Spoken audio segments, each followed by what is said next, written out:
Shalom, salam sejahtera bagi kita semuanya. Apa kabar pada hari ini? Saya percaya kita semua dalam keadaan baik-baik saja. Sebagaimana jiwa saudara dalam keadaan baik-baik, biarlah tubuh saudara juga dalam keadaan baik-baik. Bapak Ibu Saudara-saudari yang terkasih, selama 2 hari ini kita sudah belajar tentang bagaimana pentingnya mempersiapkan the next generation. Pentingnya pengkaderan di dalam gereja. Pentingnya pengkaderan di dalam keluarga. Anak-anak adalah harta yang berharga untuk masa depan hidup kita, Bapak Ibu Saudara-saudari yang terkasih. Itu sebabnya kita penting sekali mempersiapkan mereka dengan sangat baik. Pada hari ini saya mau membagikan kepada kita semuanya dari apa yang kemarin kita sudah dengar tentang peranan orang tua. Bagaimana Timotius hidupnya sangat dipengaruhi, keberhasilannya sangat dipengaruhi dengan peranan orang tuanya, yaitu baik neneknya yang bernama Lois maupun ibunya yang bernama Eunike. Penting sekali. Itu sebabnya pada hari ini saya mau fokus kepada hal ini. Penting peranan orang tua. Peranan orang tua dalam kesuksesan generasi berikutnya. Ada begitu banyak contoh-contoh di dalam Alkitab kita bisa melihat. Di dalam 1 Samuel pasal 1 ayat 27-28 kita membaca tentang seorang wanita yang bernama Hana yang memiliki seorang putra bernama Samuel. Kemudian di dalam Lukas pasal 2 ayat 22 kita bicara mengenai Maria dan Yusuf.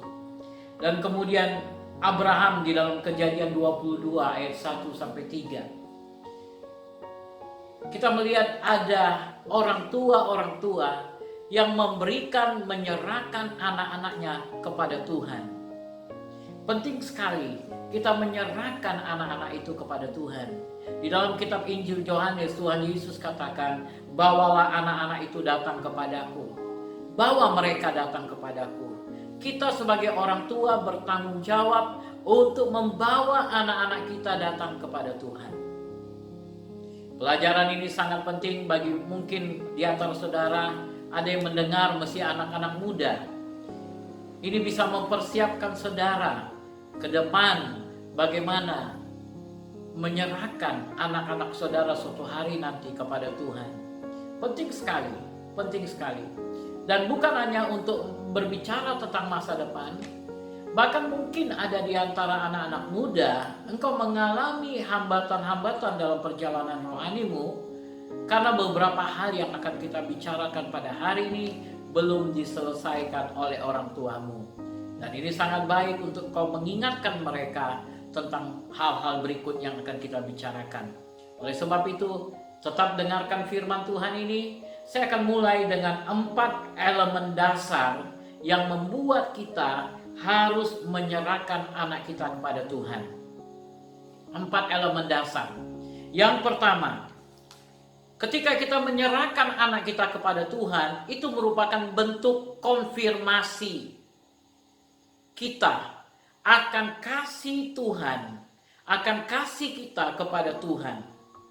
Saya mengkonfirmasi kasih saya kepada Tuhan. Ketika orang berpacaran, berkata I love you satu dengan yang lain, mungkin salah satu berkata, apa buktinya engkau mengasihi aku? Antara suami istri, apa buktinya engkau mengasihi aku? Dan sekarang, apa buktinya engkau mengasihi Tuhan? Kita melihat kisah Abraham. Tuhan mau melihat bukti kasih Abraham kepada Tuhan. Sampai-sampai Tuhan meminta agar dia menyerahkan anaknya yang tunggal yang bernama Ishak kepada Tuhan. Anak tidak boleh mengambil tempatnya Tuhan di hati kita. Hati kita harus menjadi milik Tuhan. Jangan anak menggantikan posisi Tuhan di hati kita. Maka anak itu akan menjadi berhala. Jadi hal pertama, ketika engkau katakan engkau mengasihi Tuhan, maka bentuk konfirmasi kasihmu kepada Tuhan adalah engkau mempersembahkan anakmu kepada Tuhan. Yang kedua, bentuk klarifikasi kepemilikan. Klarifikasi kepemilikan. Mazmur 127 ayat yang ketiga. Kita membuat pernyataan bahwa anak ini adalah milik Tuhan, bukan milik saya. Anak ini hadiah dari Tuhan. Klarifikasi kepemilikan. Kadang-kadang kita merasa, oh anak ini milik saya. Sehingga kitalah yang menentukan segala sesuatu mengenai anak kita. Dia pembawa marga kita. Dia pembawa status kita. Sehingga kita merancangkan sesuatu bagi hidup anak-anak kita. Mungkin saja yang kau rancangkan itu baik, Bapak Ibu. Tapi engkau perlu tahu, anak itu milik Tuhan. Anak itu milik Tuhan. Yang ketiga, sebagai bentuk komitmen bahwa saya akan membesarkan anak ini di dalam jalan Tuhan. Suatu komitmen, tanggung jawab. Apa yang dikatakan di dalam Efesus pasal yang ke-6 ayat yang ke-4. Saya akan bacakan kepada saudara. Dan kamu bapak-bapak janganlah bangkitkan amarah di dalam hati anak-anakmu, tetapi didiklah mereka di dalam ajaran dan nasihat Tuhan.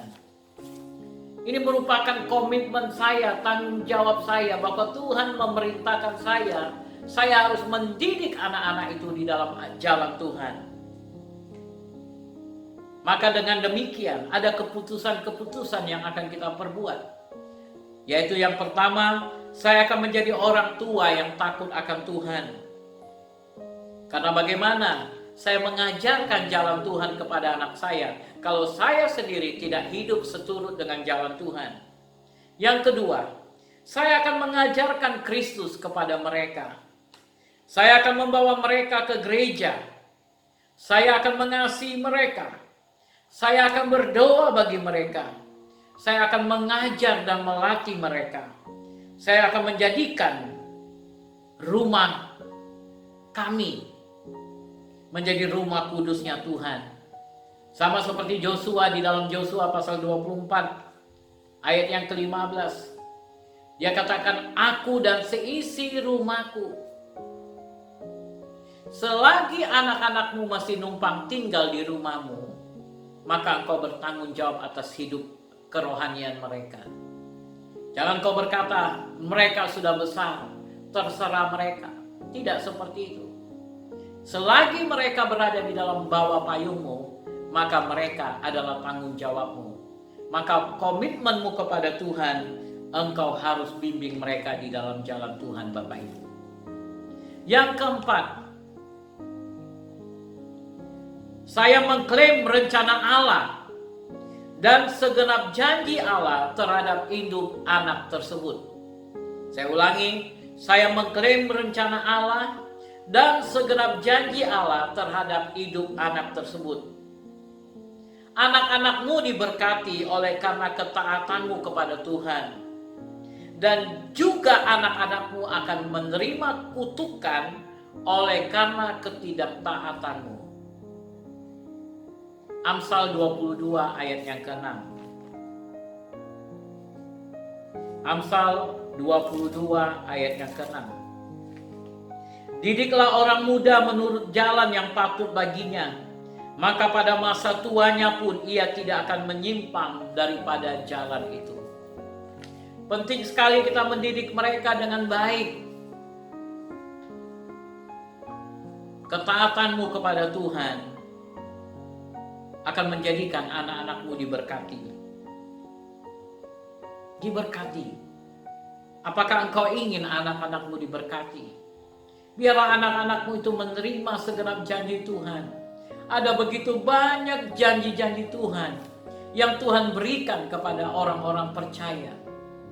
Jangan biarkan anak-anakmu tidak meraih janji-janji Tuhan itu. Itu sebabnya engkau perlu bertanggung jawab dengan sepenuhnya. Dan setiap hari mengklaim rencana Allah bagi hidupnya. Saya sendiri selalu berdoa untuk anak-anak saya. Saya katakan, Tuhan, datanglah kerajaan-Mu, jadilah kehendak-Mu dalam hidupnya. Engkau berjanji Engkau akan menjadikan mereka menjadi kepala dan tidak menjadi ekor. Saya tumpang tangan di kepala mereka. Saya berdoa untuk mereka. Penting sekali sebagai orang tua, kita berdoa untuk anak-anak kita, Bapak Ibu. Sangat penting sekali. Berdoalah untuk anak-anakmu.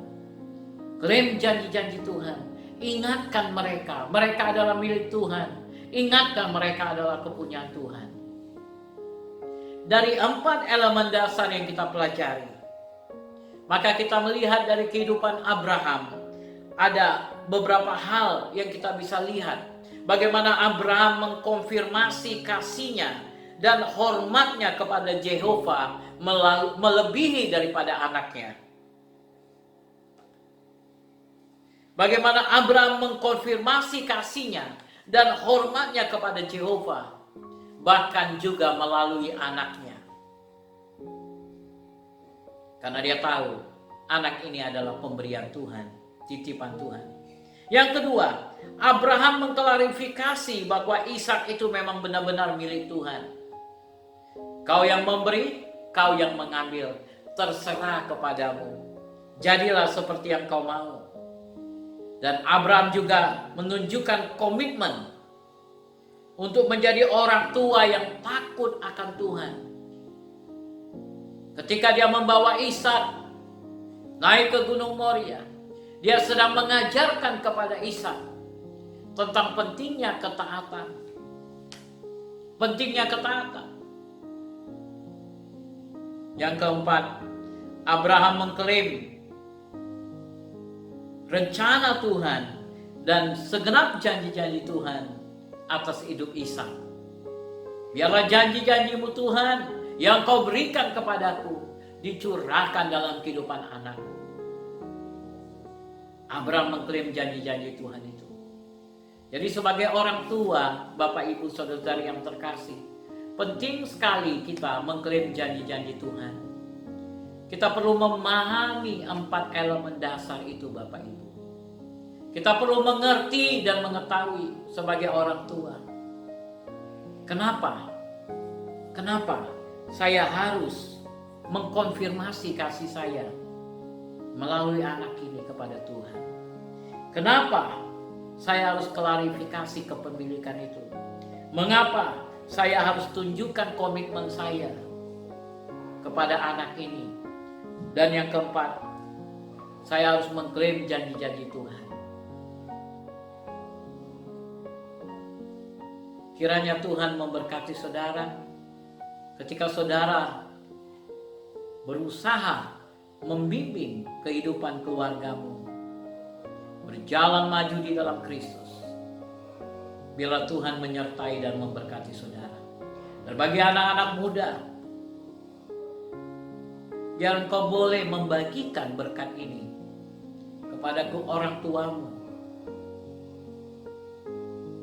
Dan bahkan kau mulai mempersiapkan dirimu untuk suatu waktu menjadi orang tua yang baik. Tuhan memberkati. Mari kita berdoa. Aku berdoa untuk setiap anak-anakmu yang sudah mendengarkan firman-Mu, Bapa. Pentingnya peranan orang tua di dalam membesarkan anak-anaknya seturut jalan Tuhan. Sehingga mereka akan melihat kesuksesan keturunan mereka, generasi berikutnya, dengan luar biasa. Dengan sukacita kami akan melihat kebahagiaan anak-anak kami dan bersukacita bersama mereka. Berkati setiap anak-anakku sepanjang hari ini. Di dalam nama Yesus kami berdoa. Amin, amin, amin. Tuhan kiranya memberkati saudara. Stay safe. God bless you. Shalom.